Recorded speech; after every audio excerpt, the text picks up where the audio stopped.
तो माइंडसेट से जुड़ा हुआ एक सवाल ये भी निकल के आता है कि ये माइंडसेट हम बिल्टअप कैसे करें।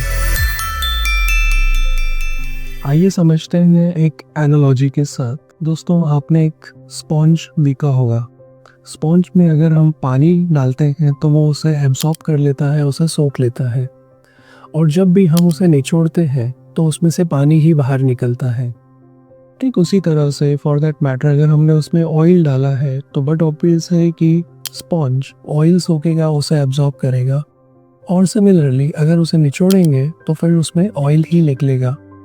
ये सिंपल सी एनालॉजी हमारे माइंड के साथ भी रिलेट करती है कि जो उसमें गया है वही निचोड़ने पर बाहर निकलेगा।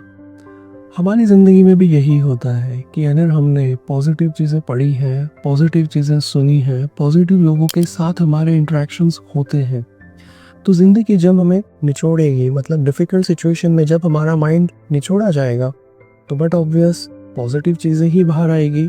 जैसे कि किसी डिफ़िकल्ट सिचुएशन में मैं हूँ तो उसे देखने का मेरा नज़रिया पॉजिटिव रहेगा। मैं हमेशा ये कहूँगा कि प्रॉब्लम नहीं, एक चैलेंज है, चलो इसे सॉर्ट आउट करते हैं, कोई बात नहीं, प्रॉब्लम ही तो है, सॉल्व हो जाएगी। कुछ इस तरह से हम उस सिचुएशन को, उस इवेंट को देखेंगे। ऑन कॉन्ट्ररी, अगर इसमें नेगेटिव चीज़ें गई हैं, नेगेटिव थॉट्स गए हैं, नेगेटिव लोगों के साथ मेरा जुड़ाव रहा है, तो डिफ़िकल्ट सिचुएशन में बट ऑब्वियस नेगेटिव चीज़ें ही दिखाई देगी। जैसे कि ब्लेम गेम शुरू हो जाएगा, मैं लोगों को ब्लेम करूँगा, यहाँ तक कि मैं अपनी किस्मत को कोसूंगा, कहीं ना कहीं एग्रेसिव हो जाऊँगा, और जो गलतियाँ मैंने की है उन्हें सुधारने की बजाय मैं और गलतियाँ करता जाऊँगा। तो ज़रूरी ये है कि अगर हमें जब पॉजिटिव माइंडसेट बिल्टअप करना है तो हमें उसके इनपुट्स पे ध्यान देना होगा। हमारे स्पॉन्ज में, मतलब हमारे माइंड में जो चीज़ें जा रही हैं वही कहीं ना कहीं आगे चल के हमारे माइंड में एक बैरोमीटर सेट करेगी, और डिफ़िकल्ट सिचुएशन में वही चीज़ें बाहर निकल के आएगी। तो मिलते हैं अगले सवाल के साथ।